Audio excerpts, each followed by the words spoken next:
نے سید الساجدین کو پشت پہ اٹھا کے خیمے سے باہر آئی، اس میں فلسفہ کیا تھا؟ قطعاً یہ نہ سمجھیے گا کہ معاذ اللہ ثم معاذ اللہ سجاد بیمار تھے اور چل نہیں سکتے تھے۔ اگر آپ یہ دلیل دیں گے تو میں اگلی دلیل دوں گا۔ اگر بیماری کی وجہ سے سجاد کربلا میں نہیں چلے تو شام میں کیسے چلے؟ جس نے یہ مکمل سفر پیدل عبور کیا، وہ خیمے سے نکل کے کربلا کی ریت میں باہر کیوں نہیں آئے؟ اس کا مطلب ہے کہ معاذ اللہ بیماری کی وجہ سے نہیں۔ وزن امامت کو سیدہ نے کیوں اٹھایا؟ اس لیے کہ کربلا میں دو امامتیں تھیں، ایک سجاد اور ایک باقر۔ خدا نے دونوں امانتیں زینب کے پاس رکھوا دی، اس لیے اس بی بی کا لقب ہے امینہ امامت۔ اللہ کی امامت جیسی امانت کی امینہ، جسے مکے کے کافر اپنی امانتیں دیں اسے محمد کہتے ہیں، جسے اللہ اپنی امانت دے اسے زینب کہتے ہیں۔ دو امامتیں خدا نے سیدہ کے حوالے کر دی۔ ابو طالب نے بھی دو حجتیں بچائیں، عالیہ نے بھی دو حجتیں بچائیں۔ اپنے دور کی ابو طالب ہے علی کی بیٹی، کیسے بچائیں؟ میں پڑھنے لگا اور مجھے مجمع کی آنکھوں میں آنکھ ہے، مجھے دیکھنا کون بندہ جو محنت سن کے قدر کرے گا۔ جس 9 لاکھ بھیڑیوں نے کربلا میں اصغر کو نہیں چھوڑا، انہوں نے سجاد کو قتل کیوں نہیں کیا؟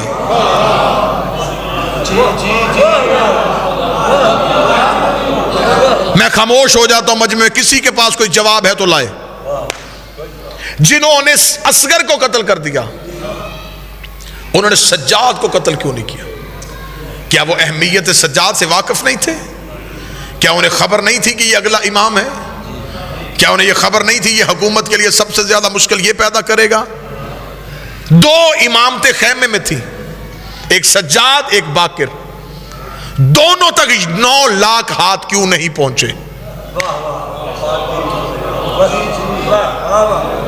جواب لے کے آئیے گا، جواب ضرور سوچئے گا تاکہ آپ کو علی کی بیٹی کی طاقت کا اندازہ ہو۔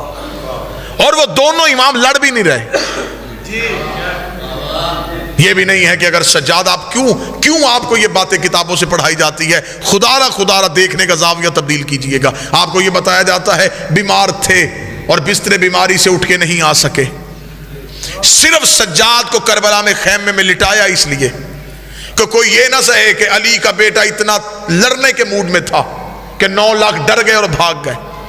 سجاد تو خاموش لیٹے ہوئے تھے، تلوار بھی ہاتھ میں نہیں اٹھائی۔ جس کے ہاتھ میں تلوار بھی نہیں، اسے قتل کیوں نہیں کیا گیا؟ اب میں جواب شروع کرنے لگا ہوں اور آپ کی سماعتوں کو ہدیہ کرنے لگا۔ وہ قتل کرنا چاہتے تھے، کوئی قتل ہونے نہیں دے رہا تھا۔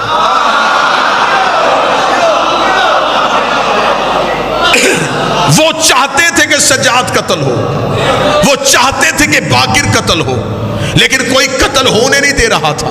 کیسے نہیں ہونے دے رہا تھا میں بھی بتاتا ہوں۔ یہ جو آپ کو ذاکر بتاتے کہ شام میں غریبہ خیموں میں حملہ ہوا، یہ کیوں حملہ ہوا تھا؟ یہ سجاد کو قتل کرنے کے لیے ہوا تھا۔ یہ سجاد کو خیمے میں جا کے قتل کرنا چاہتے تھے۔ علی کی بیٹی کی طاقت کیا تھی؟ اور یہاں میں ایک جملہ ضرور کہوں، کبھی بھی علی کی بیٹی کے لیے لفظ بہادر استعمال نہ کرنا کہ علی کی بہادر بیٹی، نہیں۔ علی فرماتے بہادری مردانگی کا زیور ہے، بہادری عورت کی خامی ہے، خوبی نہیں۔ بہادری مرد کا زیور ہے، عورت کا نہیں ہے۔ علی کی بیٹی کے لیے بہادر لفظ استعمال نہ کرنا، شجاع تھی۔ اب اتنا پڑھا لکھا مجمع ہے، کوئی مجھ پہ سوال کرے کہ معنی ایک ہے لفظ تو ہے، نہیں، معنی جدا جدا ہے۔ خطروں سے کھیلنا بہادری ہے، خطروں کو للکارنا شجاعت ہے۔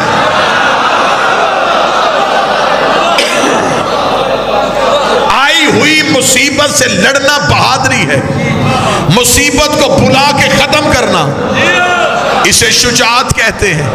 مجمع میں سے ایک بندہ ہو لیکن صدر کا حق ادا کرے۔ میں نے آپ کی سماعتوں پہ اعتماد کر کے یہ موضوع شروع کیا ہے، علی کی بیٹی کتنی بڑی شجاعت تھی۔ میں ابھی پڑھ دیتا ہوں، جب امام علی کو مدینے میں لوگوں نے علی کے گلے میں رسیاں ڈال کے علی کو بیعت کے لیے لے کے جا رہے تھے، اس سے دور نہیں تھا، بعید نہیں تھا کہ وہ علی کو قتل کر دیتے۔ جناب سیدہ فاطمہ الزہرا نے قبر محمد پہ جا کے کہا علی کی رسیاں کھولو ورنہ میں بد دعا کروں گی۔ ابھی بی بی نے کہا بد دعا کروں گی، کتابیں کہتی ہے مسجد نبوی کی دیواریں اٹھنی شروع ہو گئی، اتنی اونچی ہو گئی دیواریں کہ نیچے سے گھوڑا سوار گزر سکتا تھا۔ لوگوں نے حالات دیکھے، انہوں نے جلدی جلدی علی کو آزاد کر دیا کہ زہرا بد دعا کرنے لگی ہے، زہرا بد دعا کرنے لگی ہے۔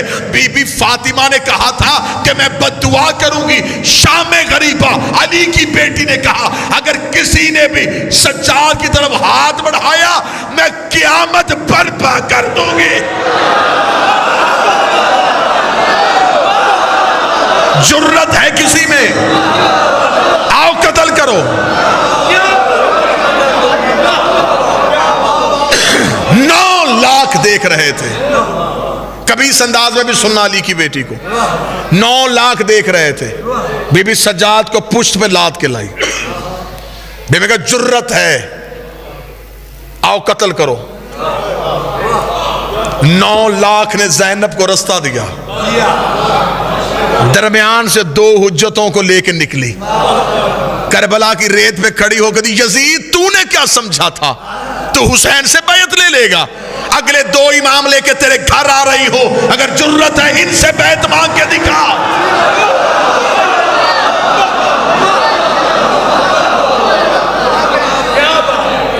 تو کیا سمجھتا تھا کہ تو بیعت لے لے گا؟ کبھی اس انداز میں پہلے عالیہ سنی ہو تو بے شک چپ رہنا۔ اگر تو چاہتا ہے کہ تو بیعت کروائے گا تو میں لے کے آ رہی ہوں، ان سے بیعت لے کے دیکھ۔ بی بی سجاد و باکر کو لے کے کربلا سے چلی۔ اب بی بی کا ہدف کیا تھا؟ بی بی قاتل کے گھر جا رہی تھی۔ میں نے پہلے کہا کبھی اس انداز سے سننا، یہ جو رستے میں شہر بند کیے جا رہے تھے، پتھروں کی بارش کی جا رہی تھی، یہ سب کچھ کیوں تھا؟ یزید سہم رہا تھا علی کی بیٹی میرے شہر نہ آئے۔ یہ نہ سمجھیے گا کہ معاذ اللہ ثم معاذ اللہ کہ بی بی کربلا سے مدینہ پلٹنا چاہتی تھی اور یہ زبردستی شام لے آئے۔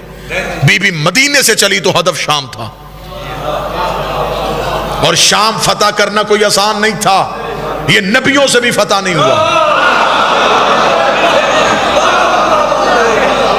فتوحات محمد مجھے پوری دنیا میں نظر آ رہی ہیں، شام نبی سے بھی فتح نہیں ہوا، علی سے بھی فتح نہیں ہوا۔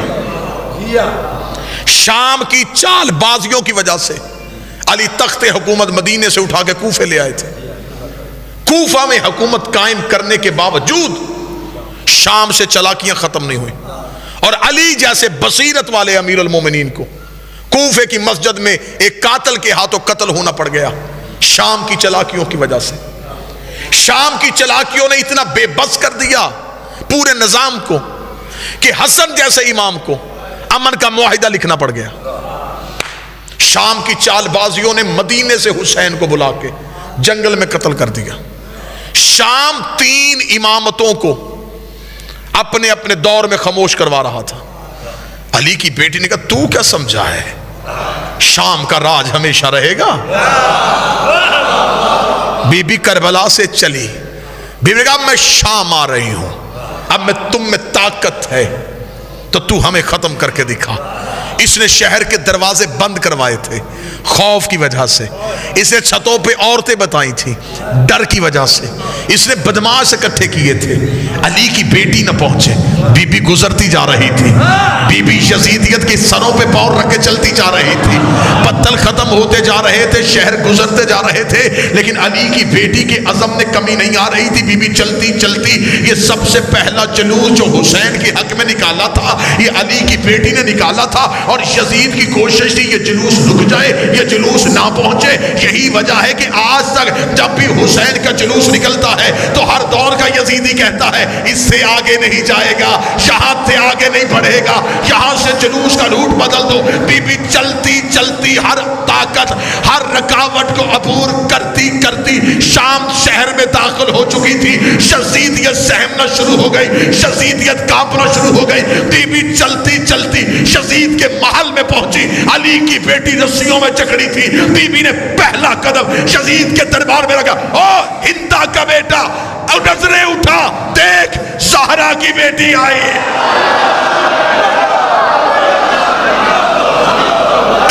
اے ہندا زادہ، اے ہندا زادہ اٹھ، زہرا کی بیٹی آئی ہے۔ سارے رستے میں بی بی کہتی رہی علی کی بیٹی، علی کی بیٹی، لیکن جب دربار میں پہنچی کہا زہرا کی بیٹی۔ حکمت کیا تھی؟ بی بی کو خبر تھی پہلے بھی ایک یزید کے دربار میں ایک فاطمہ آئی تھی۔ بی بی نے دربار میں زہرا کا نام لے کے مورخ کو لکھنے میں مجبور کر دیا، وہ حق مانگنے آئی تھی، میں حق منوانے آئی۔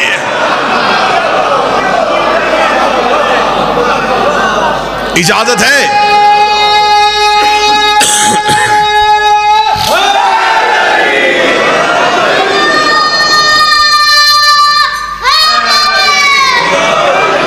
اجازت ہے تو موضوع آگے چلے۔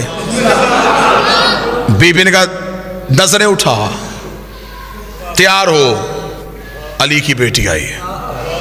بی بی کے ساتھ دو حجتیں تھیں، سجاد و باقر کو ساتھ لیے ہوئے۔ علی کی بیٹی دربار میں پہنچ چکی تھی۔ یہ دربار صرف سپاہیوں میں نہیں سی، غیر ملکی سفیر، دوسرے ملکوں کے وفود لوگ دربار میں بیٹھے ہوئے تھے۔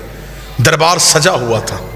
ان وفود میں، ان غیر ملکی سفیروں میں عیسائی بھی تھے، یہودی بھی تھے، مجوسی بھی تھے۔ انہوں نے پوچھا یزید یہ کون ہے؟ اس نے کہا محمد کی بیٹی۔ اس نے کہا تو نے کیا کیا؟ اس نے کہا میں نے نبی کے بیٹے کو قتل کیا۔ انہوں نے کہا کیوں قتل کیا؟ اس نے کہا اس لیے کہ حسین میرے اختیار کو نہیں مانتا تھا۔ میں بالکل عین تاریخ پڑھ رہا ہوں، حسین میرے اختیار کو نہیں مانتا تھا۔ اگر حسین میرے اختیار کو مان لیتا میں کبھی بھی حسین کو قتل نہ کرتا۔ حسین نے میرا اختیار نہیں مانا، اسے چاہیے تھا وہ میری بیعت کر لیتا، اس نے اختیار کو نہیں مانا، میں نے قتل کروا دیا۔ علی کی بیٹی کی کان میں یہ آواز آئی، بی بی دو قدم آگے بڑھی، آگے بڑھ گئی، یزید تو کہتا ہے ہم نے تیرے اختیار کو نہیں مانا، تیرے دربار میں روشن دانوں سے ہوا کا شور آ رہا ہے، میں تجھ سے بات کرنا چاہتی ہوں، تھوڑی دیر کے لیے ہوا روک۔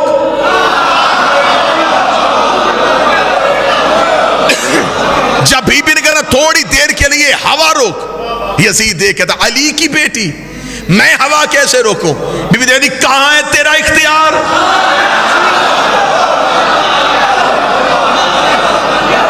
تو کہہ رہا تھا کہ تیرا اختیار ہم نے نہیں مانا، اختیار آزما۔ روشن دان سے ہوا روک۔ اس علی کی بیٹی یہ میرے بس میں نہیں۔ بی بی نے کہا تیرے دربار میں سپاہی گھوڑوں پہ بیٹھے، گھوڑے سم اٹھا کے زمین پہ مار رہے ہیں، سموں کا شور آ رہا ہے، تھوڑی دیر کے لیے سم روک۔ اس علی کی بیٹی میرے بس میں نہیں۔ جملہ بی بی نے اتنا وزنی کا کھڑے بھی ہو جو جملے کا قد بڑا ہے۔ بی بی دیکھا تھی تیرے جانور بھی تیرے اختیار میں نہیں، تو انسانوں پہ اختیار کی بات کر رہا ہے، تیرے تو گھوڑے تیرے اختیار میں نہیں۔ یہ کہنے کے بعد بی بی کا تیرے دربار میں اونٹ کھڑے، اونٹ گردنوں کو ہلا رہے ہیں، گلے میں گھنٹیاں ہل رہی ہیں، گھنٹیوں کا شور آ رہا ہے، تھوڑی دیر کے لیے اونٹوں کی گردنیں روک۔ اب غیر ملکی سفیر سن رہے تھے، پورا دربار سن رہا تھا، اور اکیلی علی کی بیٹی بول رہی تھی۔ یزید کہتا کیا کہہ رہی ہے تو بنت محمد؟ کبھی کہتی ہوا روک، کبھی کہتی سم روک، کبھی کہتی اونٹوں کی گردنیں روک، یہ سب کچھ میں کیسے کروں؟ بی بی 4 قدم آگے بڑھی، دیر کا پھر ہم تجھے اپنا اختیار دکھاتے ہیں۔ بی کا اسکت خاموش، اتنا کہنا تھا، روشن دانوں میں ہوا رک گئی۔ جس گھوڑے نے سم اٹھایا تھا اس نے زمین پہ رکھا نہیں، جس اونٹ کی گردن ہلی تھی اس کی واپس نہیں آئی، جس انسان کی آنکھ کھلی تھی اس کی بند نہیں ہوئی، جس کا ہاتھ اٹھا تھا اس کا نیچے نہیں آیا، جس کے نتنے سے سانس نکلی تھی دوسرے نتنے سے واپس نہیں آئی۔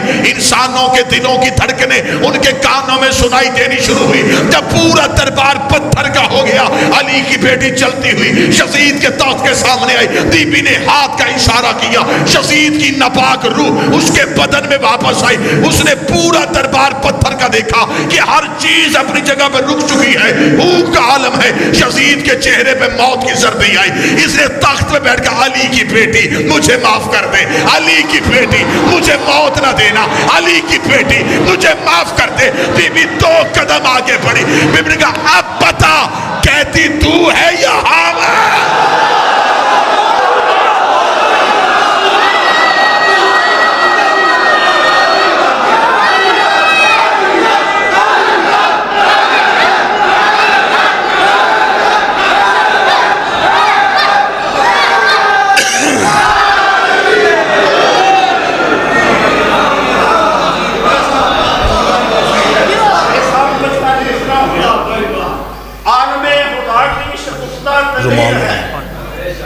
عالم خدا کی شگفتہ دلیل ہے، اسلام کے وقار کی یہ پختہ دلیل ہے۔ عالم خدا کی شگفتہ دلیل ہے، اسلام کے وقار کی یہ پختہ دلیل ہے۔ امی عباسی طاقتیں کیوں نہ قدموں میں آ گرے، زینب خاموش قوت رب جلیل۔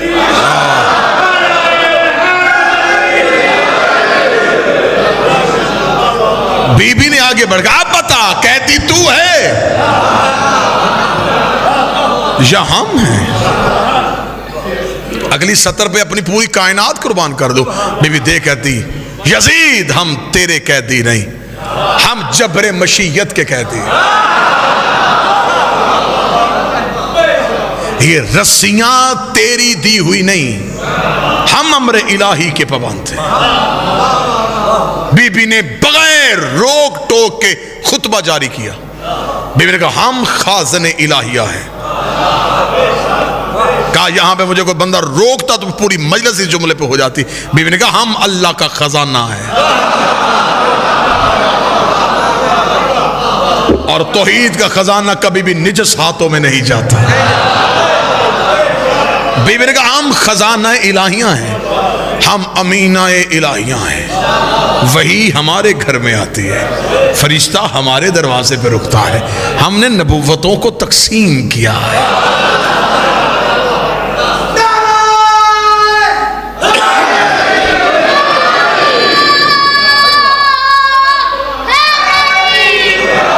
نبوت و ولایت و امامت ہمارے گھر کے عہدے ہیں۔ تو کیا سمجھتا ہے کہ ہم لوگوں کی بیعت سے امام بنے ہیں؟ ہم اللہ کے چنے ہوئے افراد ہیں۔ یہ خطبہ سیدہ ہے، علی کی بیٹی بغیر روک ٹوک کے خطبہ دے رہی تھی۔ اگلا ایک جملہ ایک خطبے سے پڑھنے لگا۔ بی بی نے کہا یزید تو اپنی اوقات بھول گیا، تیرے آبا و اجداد کدال سے پانی پیتے تھے۔ جب تک میں کدال سمجھاؤں گا نہیں مجھے خود لطف نہیں آئے گا۔ کچی زمین سے آپ گزر رہے ہوں، ایک گڑھا، اس میں تھوڑا سا بارش کا پانی اکٹھا ہو جائے، جسے گزرتے ہوئے آوارہ جانور پیے ہیں، جن جانوروں کا کوئی والی وارث نہ ہو، وہ ان کدالوں سے پانی پیتے ہیں۔ بی بی کہتی یزید تم لوگ کدالوں سے پانی پیتے تھے، طہارت کے طریقے ہم نے سکھائے۔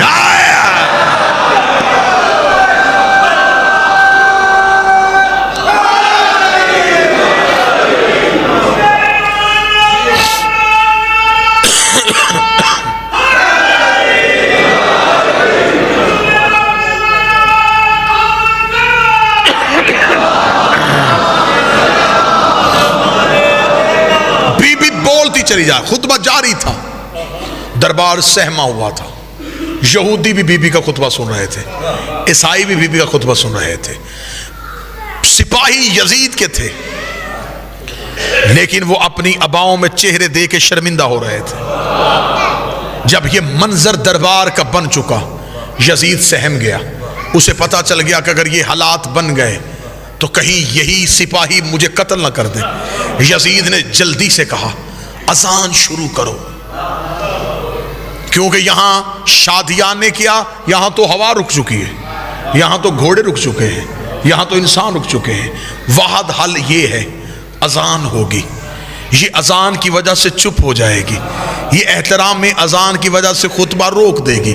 اس سے کہا اذان شروع کرو. ایسی اذان شروع ہوئی کہ شام میں آج بھی رواج ہے, ایک بندہ اذان نہیں دے رہا, کوئی ادھر سے اذان ہوئی, کوئی ادھر سے اذان ہوئی, کوئی ادھر سے اذان ہوئی. جب مختلف اذان کی آوازیں آنی شروع ہوئی, علی کی بیٹی نے ایک لمحے کے لیے اپنے خطبے کو روکا, اپنی آنکھوں کو بند کیا. جب مؤذن اس جملے پہ پہنچا اشہد ان محمد رسول اللہ, علی کی بیٹی پھر رسیوں میں بولی, دیکھ رہی یزید اگر تم میں جرت ہے تو اذان میں سے ہمارے نانے کا نام نکال, اپنے نانے کا نام لے. یزید نے کہا علی کی بیٹی نہیں لے سکتا. بیوی نے کہا مان, ہم درود والے ہیں, تم لعنت والے ہیں.